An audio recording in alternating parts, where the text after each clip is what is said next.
Tahun depan, Indonesia akan menggelar pesta demokrasi besar-besaran yakni pemilihan umum.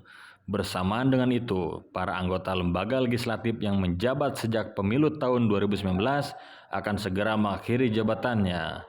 Anggota DPR RI yang merupakan salah satu lembaga legislatif akan menerima dana pensiun yang ditanggung negara usai masa jabatannya selesai.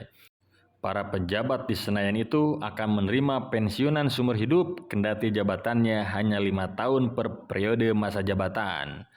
Penyaluran pensiunan DPR serta lembaga tinggi negara diatur dalam Undang-Undang tentang Hak Keuangan Administratif Pimpinan dan Anggota Lembaga Tertinggi Tinggi Negara serta bekas pimpinan lembaga tinggi negara dan bekas anggota lembaga tinggi negara. Besarnya pensiun pokok sebulan adalah 1% dari dasar pensiun untuk tiap 1 bulan masa jabatan dengan ketentuan bahwa besarnya pensiun pokok sekurang-kurangnya 6% dan sebaik-baiknya 75% dari dasar pensiun. Pembayaran pensiun diberikan kepada MPR dan DPR secara penuh jika masih sehat.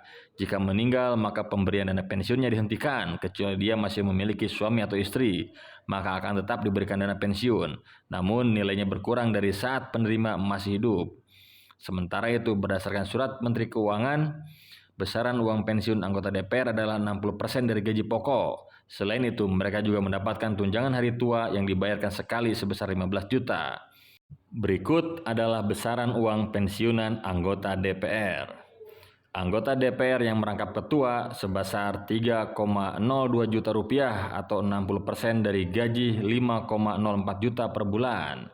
Anggota DPR yang merangkap wakil ketua besarnya 2,77 juta rupiah atau 60% dari gaji pokok 4,6 juta rupiah per bulan. Anggota DPR yang tidak merangkap jabatan sebesar 2,52 juta rupiah atau 60% dari gaji pokok 4,2 juta per bulan. Uang pensiun juga akan diterima oleh Presiden Republik Indonesia yang sudah selesai masa akhir jabatannya. Layaknya pejabat negara, Jokowi akan mendapatkan uang pensiun setelah selesai menjabat sebagai presiden. Meski begitu, jumlah yang akan didapatkan Jokowi jauh berbeda dengan gaji pensiun ASN. Uang pensiun presiden dan wakil presiden diatur dalam Undang-Undang tentang Hak Keuangan Administratif Presiden dan Wakil Presiden serta bekas presiden dan wakil presiden. Menurut peraturan tersebut, pensiunan presiden dan wakil presiden akan menerima sejumlah uang pensiun yang setara dengan 100% dari gaji pokok terakhir mereka. Gaji presiden setara dengan 6 kali gaji pokok tertinggi pejabat negara. Gaji presiden saat ini tercatat mencapai 30,2 juta rupiah atau 6 kali lebih besar dari gaji tertinggi PNS di angka 5,04 juta per bulan. Harap dicatat bahwa pensiunan presiden dan wakil presiden hanya menerima uang pensiun tanpa tunjangan lainnya. Meskipun saat ini mereka menerima tunjangan bulanan sekitar 32,5 juta rupiah. Namun,